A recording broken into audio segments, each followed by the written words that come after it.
Hi everyone, and welcome. Welcome back to the Prado Museum to continue our Wednesday morning series of short conversations in English that are brought to you with the help of the American Friends of the Prado Museum. And today we're going to be looking at one of the most emblematic portraits of the Prado's 19th century collection. This is a portrait of the Countess of Vilches painted by Federico Madrazo in 1853. And we really can't talk about 19th century painting in Spain without mentioning Federico de Madrazo. He was almost even more of a figure than just a painter because he did so many things. He was the director of this museum. He was a member of the Royal Academy of Fine Arts and court painter, just to name a few of his artistic roles.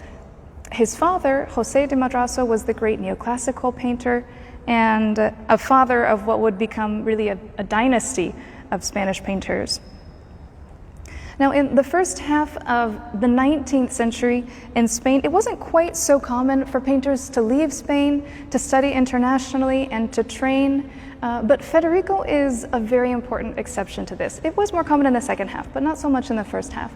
But Federico did travel. He did train in Paris and in Rome, and he was very cosmopolitan and well-traveled. And we'll see in a minute how we can see that in this painting here, how all of that international exposure is evident in his artistic production.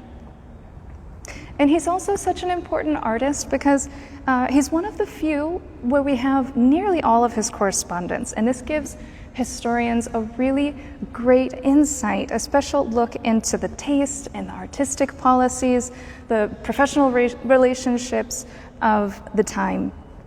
And one of the things, for instance, that he kept a really detailed account of is how he priced his paintings.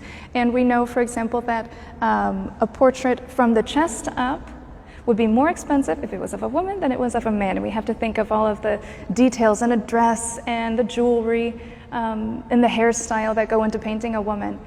If the painting were half length, including hands, the price would go up more because hands were difficult to paint. And then, of course, the most expensive would be a full-length portrait of a woman because of all of the details, all of the effort that goes into a full-length painting of a woman. And Federico, of course, paints all of these details so superbly. The quality, the tactile quality of velvet, of satin, of silk, feathers, varnished wood, all of these qualities are essential for a portrait painter, and we can see a lot of them here. We can see how he paints the satin of this dress and the varnished wood of the chair, the crushed velvet. It's just amazing. But aside from the fact that this painting is excellent in quality, it wasn't very expensive because the sitter, Amalia de Llano, was a close friend of Federico. Amalia was the first Countess of Vilches, and she was 32 years old when this was painted, and she was well known in society for her beauty and her charisma, but also for her interest in the arts. She liked painting and literature and theater. She had a private theater in her home, actually, where she would put on plays, and she wrote novels. She played the piano, and she sang. She actually played the piano at Madrazo's house one time and sang at a get-together at his house. So she would have tertulias in her house, and Federico would come, and vice versa, and they were close friends. And sometimes Amalia would even sit for Federico so he could finish the details of paintings of other people. Many times portraits were completed without the subject actually sitting in front of the painter the entire time. An important subject might sit for a few hours, for a few sessions, but not the whole time that the artist was there having to paint, the details in, maybe the drapery of the dress. And so models would have to come in to put on the dress to see how it would wrinkle and fold and fall and be able to paint all of the details in the jewelry.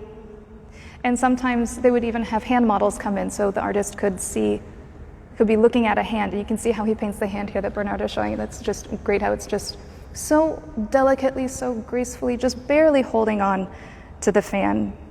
So Amalia would help Federico by sitting for him like this sometimes. And also because she was a close friend, and because she did have this reputation in society, Federico, I think, tried to do something a little bit different, something special for her portrait. And he really does this by pulling on the French tradition of aristocratic painting, and especially with the influence of Ingres, Jean-Auguste Dominique Ingres.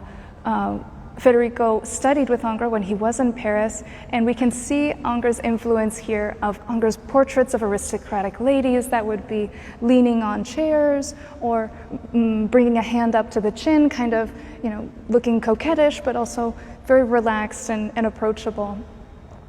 And we can see how relaxed and how comfortable Amalia looks. You can tell that she's sitting with somebody that she knows well and that she feels comfortable with. And this is one of the differences, too, between with the tradition of French aristocratic painting and the tradition of Spanish aristocratic painting.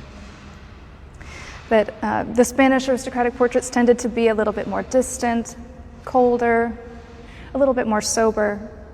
And here, Amalia looks like she's almost inviting us in. She's here really, in the foreground of the painting, pulling us closer to her. And it feels like we're having a conversation with her, and she's just hanging on every word that we're saying.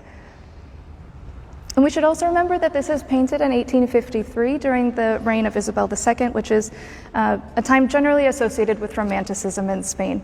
And this is a movement that, among other things, sought out individuality, and I think we can see that in this painting. And all of this goes to show how well Federico knew her, how comfortable he was with her, and he was able to capture the essence of her charm, of her personality, and even notice like the shadows underneath her eyes. He was able to include these shadows underneath her eyes that are actually flattering and expressive. They add to her personality and give her kind of this melancholic expression, this melancholic look. And if we come back for a minute to look at the whole painting, we can see that Federico also emphasized her sensuality and her sweetness with lines, with a play of curved lines. We can notice, first of all, is her face, right? I think that's the easiest one to see, and then her hairstyle. And then that's repeated in the curvature of her shoulders and in her neckline, and then again in the high back of the chair. And then even the fan, it's not a typical fan, but it's a fan made of feathers, so everything is soft, everything is flowing, all of these curving lines. She's just surrounded and enveloped in these curving lines. Even so much that Federico didn't leave in the hard corners of the painting, but he put in these decorative elements to soften the entire space that she's in. So all of this, the proximity of the pose, the French air, the curved lines, the sumptuous textures, all of this speaks to the captivating quality of Amalia's beauty, of her charm, of her personality, and Federico's expertise in being able to capture that. So I hope that you've enjoyed learning a little bit more about one of the most representative, one of the most recognizable, and maybe most treasured 19th century portraits here at the Prado, and we'll see you again next Wednesday for more conversations in English.